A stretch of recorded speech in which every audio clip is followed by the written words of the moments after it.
second time government's tried to cover up violence against my family. I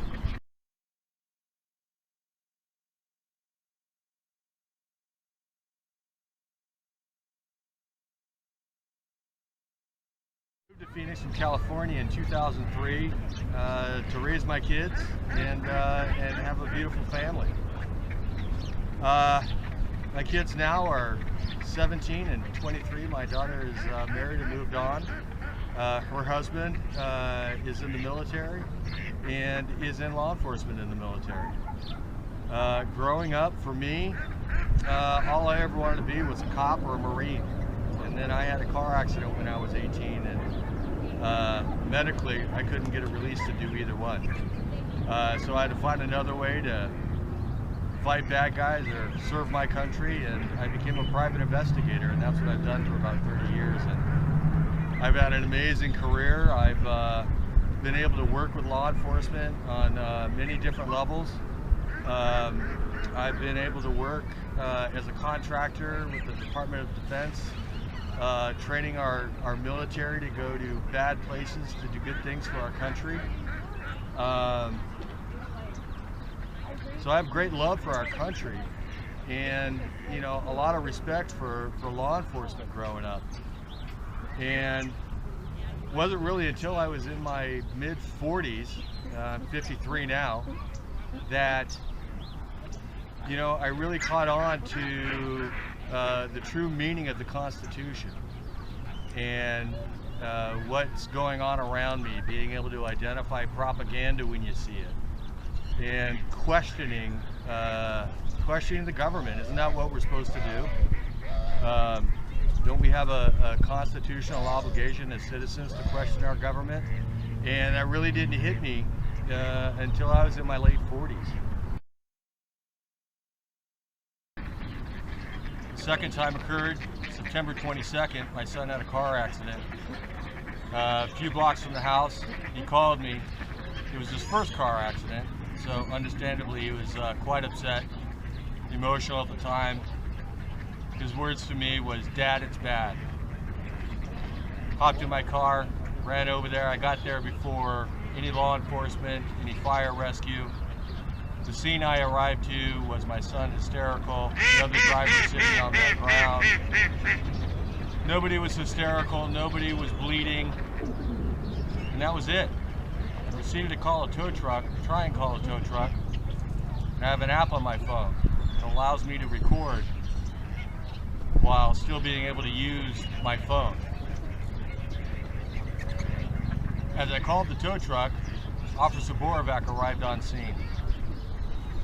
He began to talk with the other driver, and when he was finished talking with the other driver, he walked away and towards his motorcycle, which was opposite of my direction. And he told me, "I've already called a record," to which I replied, "I've already called one. I'd like to use my own. Thank you, though." And within 6 seconds of that, he assaulted me. Officer Borovac walked over to me from a distance of about 15 feet, told me to calm down 4 times within 6 seconds. And if this is the tree, Officer Borovac was standing toe to toe with me this close. And he walked from this direction 15 to 20 feet to walk over here to tell me to calm down. And within 6 seconds, he pushed me. And because I didn't obey his unlawful command to move back. Fast forward during that conversation, he also tried to accuse me of obstructing a criminal investigation. And he also told my 17-year-old son that it was the law that he had to answer his questions. He either lied to my son and I about my son's constitutional rights, or he was ignorant to my son's constitutional rights.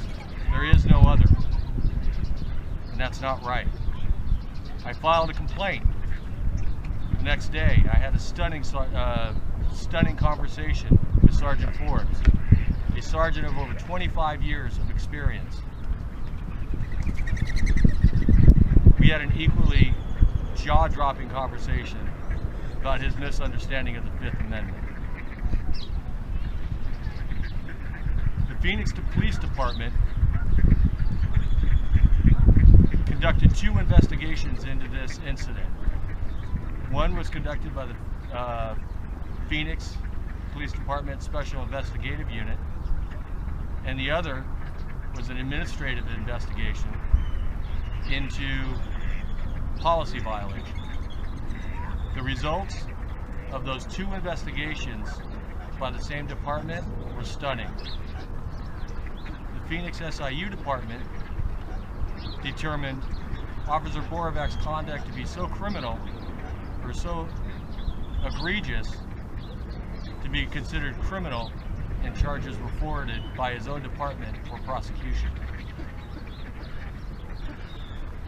The administrative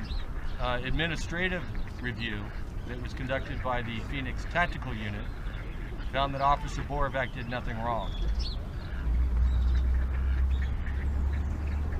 I received word that the City of Phoenix deferred prosecution to the City of Tempe, citing conflict of interest. I reached out to the City of Tempe and was told they will not be pursuing charges against Officer Borovac. When I questioned the city attorney, Bill Burke, he advised me that it was my fault, that I was the one that violated the law. While in the same conversation, Assistant Tempe District Attorney Bill Burke also told me that he agreed with every element of the assault, but it was still my fault, the citizens' fault, that I was assaulted.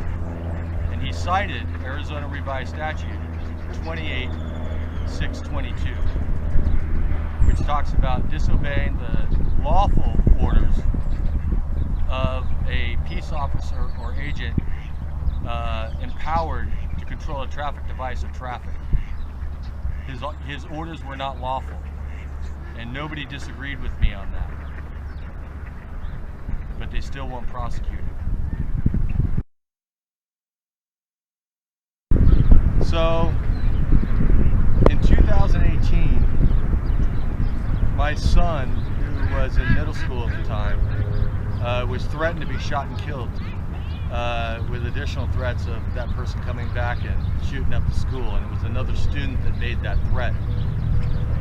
And nobody reported that threat. A teacher overheard that threat. One of the students that was a recipient of that threat reported the threat to the vice principal. But the school decided not to call a parent. They decided not to call law enforcement. And the parents didn't find out about it until the kids started talking. And as I dug into the law, I found that Arizona Revised Statute 15341 only required school boards to report threats or incidents of serious violence in Arizona schools. That was unacceptable to me. So I reached out to my legislator, Nancy Bartow, in the Arizona State Senate, and we worked together for 18 months to effectively change the law. And in February of 2019, for you parents here in Arizona who have children in school or are planning to have children in school, we made mandatory reporters of school administrators, teachers, and faculty. Meaning that if any of those individuals have knowledge of an incident or threat of serious violence or death in Arizona schools, they have to say something to the parents, police department, and the school board.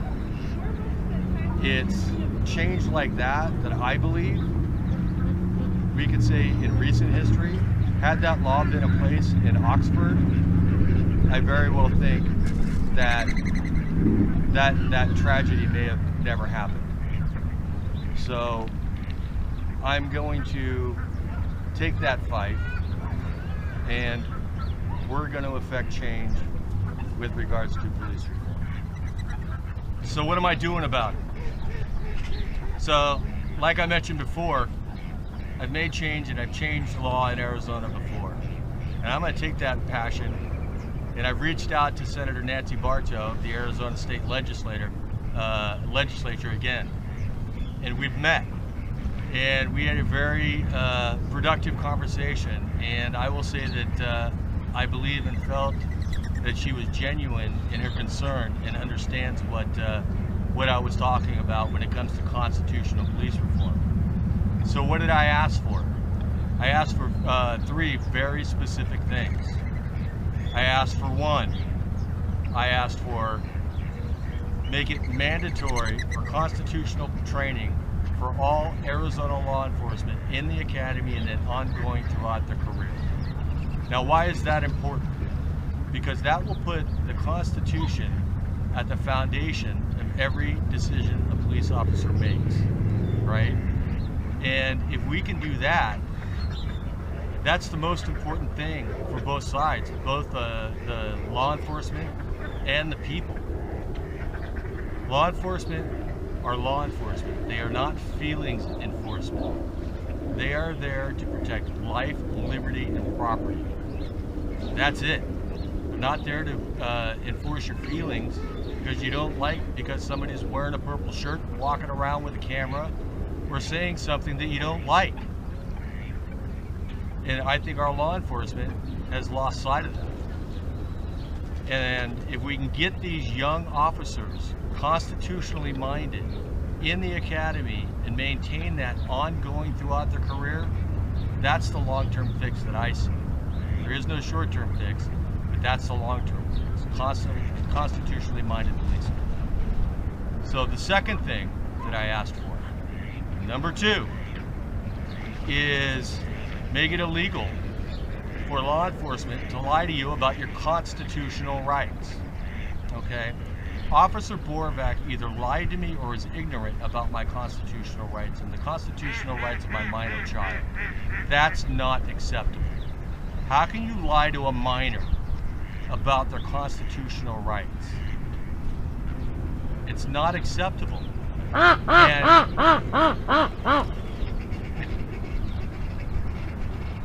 the goose loves the Constitution. Look, I get that law enforcement can lie to you and tell you that they got 47 witnesses and DNA evidence that you killed JFK. You know what? Law enforcement, give it your best shot. But you can't lie to me or my minor son about their constitutional rights. And how can an officer of the law who swore an oath to uphold and defend the Constitution and the Constitution of the state of Arizona and either be ignorant and knowledgeable or willing to lie to the citizens about those? It's not right. I, Officer Borvac, do solemnly swear and affirm to defend the Constitution of the United States and the Constitution of Arizona against all enemies, both foreign and domestic. Officer Borvac, you've become the domestic enemy. So, we need to make it illegal for law enforcement to lie to you about your constitutional rights. Number 3, make it mandatory for complaint forms and FOIA request forms to be in the lobby of every police station in the state of Arizona. I went in to file a complaint. God forbid my 17-year-old minor son had to go in and file a complaint with Sergeant Forbes, or anybody else does for that matter.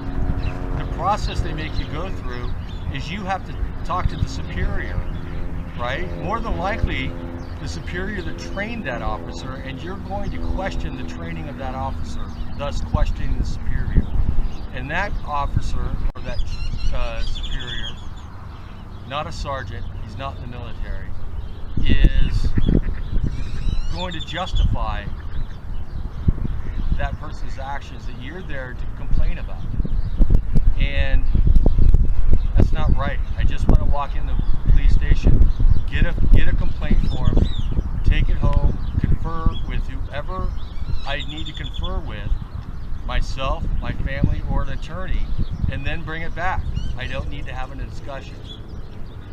I don't need to ask the government's permission to have access to public records. That's not right.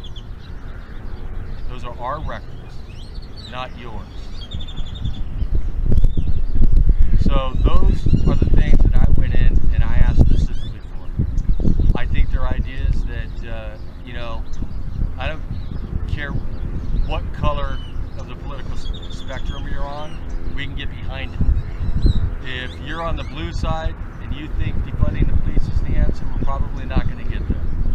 But you know what? You don't want bad cops out there, right? You want them enforcing the laws, not harassing you and extorting you, right? That's what we want.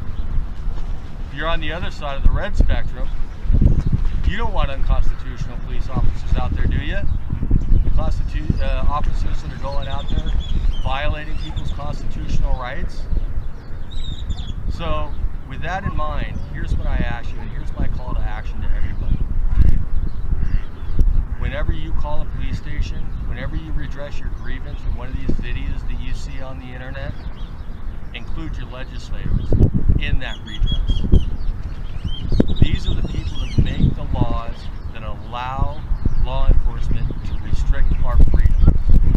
Like John Kavanaugh right now with House Bill 2319 and House Bill 1300 in the Arizona State Legislature, right? There's two pieces of legislation in there right now that are basically focused on limiting transparency and limiting the people's access to what our government, our public servants, the people we employ, the people we fund to serve and protect us, they're limiting our access to that information. And these two House bills, what do? They encourage policing in secret. Policing in secret. Because they don't want the information getting out on what's really happening. So I'm fighting. I hope that every time you guys do that, you guys contact your legislator and demand constitutional police reform. It's three things. It's not difficult. Constitutionally minded policing with an attitude of secrecy. Thanks for watching No ID for You. If you'd like to support the channel, please go visit the merch store at www.noidforyou for your suspicious person apparel and Arizona Citizen Survival Cards with the top 10 laws police use to limit, suspend, or terminate your constitutional rights.